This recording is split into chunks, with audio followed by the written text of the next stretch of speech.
អាយុដំឈួនវិនអញ្ជើញបិទសន្និបាតបូកសរុបលទ្ធផលការងារប្រចាំឆ្នាំ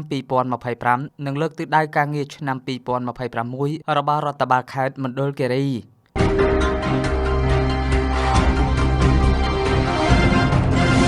នៅរសៀលថ្ងៃទី22ខែមករាឆ្នាំ2026ឯកឧត្តមឈួនវិនរដ្ឋលេខាធិការក្រសួងសាធារណការនិងដឹកជញ្ជូននិងជាប្រធានក្រុមការងាររាជរដ្ឋាភិបាលចុះមូលដ្ឋានខេត្តមណ្ឌលគិរីអញ្ជើញជាអធិបតីក្នុងពិធីបិទសន្និបាតបូកសរុបលទ្ធផលការងារប្រចាំឆ្នាំ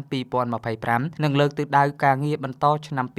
2026របស់រដ្ឋបាលខេត្តមណ្ឌលគិរីដែលមានវត្តមានចូលរួមពីសំណាក់ឯកឧត្តមសសិទ្ធរដ្ឋលេខាធិការក្រសួងមហាផ្ទៃឯកឧត្តមម៉ែនងុយប្រធានក្រុមប្រឹក្សាខេត្តមណ្ឌលគិរីឯកឧត្តមថងសាវុនអភិបាលខេត្តព្រមទាំងឯកឧត្តមលោកជំទាវលោកស្រីក្រុមការងារថ្នាក់ជាតិចុះមូលដ្ឋានខេត្តមណ្ឌលគិរីថ្នាក់ដឹកនាំមន្ត្រីពាក់ព័ន្ធពីគ្រប់អង្គភាពក្នុងខេត្តជាច្រើនរុំឯកឧត្តមរដ្ឋលេខាធិការប្រធានក្រុមការងារបានលើកឡើងថារាជរដ្ឋាភិបាលកម្ពុជាក្នុងនាមសម្ដេចធិបតីនាយករដ្ឋមន្ត្រីនិងក្នុងនាមឯកឧត្តមផ្ទាល់បានសម្ដែងនូវការកោតសរសើរនិងវាយតម្លៃខ្ពស់ចំពោះថ្នាក់ដឹកនាំមន្ត្រីរាជការនិងកងកម្លាំងប្រដាប់អាវុធគ្រប់លំដាប់ថ្នាក់នៃខេត្តមណ្ឌលគិរីដែលបានលះបង់កម្លាំងកាយចិត្តដោយមិនខ្លាចនឿយហត់នៅក្នុងកាតព្វកិច្ចបម្រើជាតិមាតុភូមិនិងការខិតខំប្រឹងប្រែងបំពេញតួនាទីភារកិច្ចរបស់ខ្លួនបានល្អប្រសើរជាពិសេសខិតខំជំនះនៅឧបសគ្គនិងការលំបាករហូតសម្រេចបាននៅសមិទ្ធផលជាច្រើនដូចមានឆ្លុះបញ្ចាំងនៅក្នុងរបាយការណ៍បូកសរុបលទ្ធផលការងារប្រចាំឆ្នាំ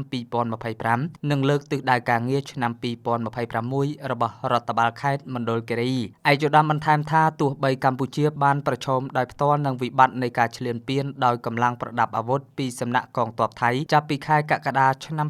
2025ក៏ដោយរាជរដ្ឋាភិបាលបានខិតខំប្រឹងប្រែងដោះស្រាយយ៉ាងយកចិត្តទុកដាក់និងម៉ត់ចត់បំផុតដោយដៃម្ខាងវាយទប់ទល់នឹងការពារឲ្យបានដាច់ខាតនៅបូរណភាពទឹកដីនិងអធិបតេយ្យជាតិពីការឈ្លានពានរបស់ខ្មាំងសត្រូវនិងដៃម្ខាងរក្សាឲ្យបាននៅស្ថិរភាពនយោបាយសន្តិសុខសណ្ដាប់ធ្នាប់សាធារណៈនិងប្រកបដោយភាពសេដ្ឋកិច្ចសង្គមពាណិជ្ជកម្មនិងការវិនិយោគជាមួយនឹងការខិតខំតស៊ូតាមផ្លូវការទូតដោយផ្អែកលើច្បាប់អន្តរជាតិនិងស្វះស្វែងរកកិច្ចអន្តរាគមន៍ពីអាស៊ានសហគមន៍អន្តរជាតិនិងប្រទេសមហាអំណាចនៅក្នុងការបញ្ចប់សង្គ្រាមឈ្លានពានពីកងទ័ពថៃដើម្បីការពារការបាត់បង់អាយុជីវិតនិងសេចក្តីសុខសាន្តរបស់ប្រជាជនឯកឧត្តមបានផ្ដល់អនុសាសន៍ណែនាំលើកិច្ចការសំខាន់ៗមួយចំនួនរួមមាន 1. ការពង្រឹងសន្តិភាពនិងស្ថិរភាពនយោបាយ 2. ការថែរក្សាសន្តិសុខសណ្ដាប់ធ្នាប់សាធារណៈនិងសុវត្ថិភាពសង្គម 3. ការគ្រប់គ្រងរដ្ឋបាលដែនដី 4. ការផ្ដល់សេវាសាធារណៈជូនប្រជាពលរដ្ឋ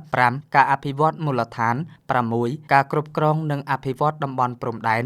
7. ការចូលរួមអនុវត្តកម្មវិធីគោលនយោបាយអាទិភាពរបស់រាជរដ្ឋាភិបាលនិង 8. ការពង្រឹងរបៀបរបបការងារឯកឧត្តមថងសាវុនអភិបាលខេត្តមណ្ឌលគិរីមានប្រសាសន៍ថាដើម្បីបន្តនិរន្តរភាពនៃការអភិវឌ្ឍក្នុងមូលដ្ឋានមន្ត្រីរាជការគ្រប់ស្ថាប័នអង្គភាពក្នុងខេត្តត្រូវបន្តពង្រឹងសន្តិសុខសុវត្ថិភាពការពារបូរណភាពទឹកដីនិងអធិបតេយ្យភាពជាតិឲ្យបានដាច់ខាតនិងទប់ទល់រាល់សកម្មភាពវិធានសារព័ត៌មានមិនពិនពង្រឹងការផ្ដល់សេវាសាធារណៈឲ្យបានឆាប់រហ័សតម្លាភាពនិងមានប្រសិទ្ធភាពស្របតាមអភិក្រមឆ្លុះកញ្ចក់ងូតទឹកដកក្អែលព្យាបាលនិងវះកាត់ជំរុញការវិនិយោគក្នុងស្រុកបង្កើនឱកាសការងារនិងពង្រឹងផលិតភាពផ្គត់ផ្គង់ក្នុងស្រុកឲ្យបានកាន់តែខ្លាំងក្លាបន្តលើកកម្ពស់វិស័យអប់រំសុខាភិបាលនិងការបណ្ដុះបណ្ដាលជំនាញដល់មន្ត្រីរាជការផងដែរដើម្បីជាការលើកទឹកចិត្តចំពោះកិច្ចខិតខំប្រឹងប្រែងបំពេញភារកិច្ចគណៈអធិបតីក៏បានរៀបចំពិធីប្រគល់ប័ណ្ណសរសើរជូនដល់មន្ទីរអង្គភាពជុំវិញខេត្តអាជ្ញាធរក្រុងស្រុក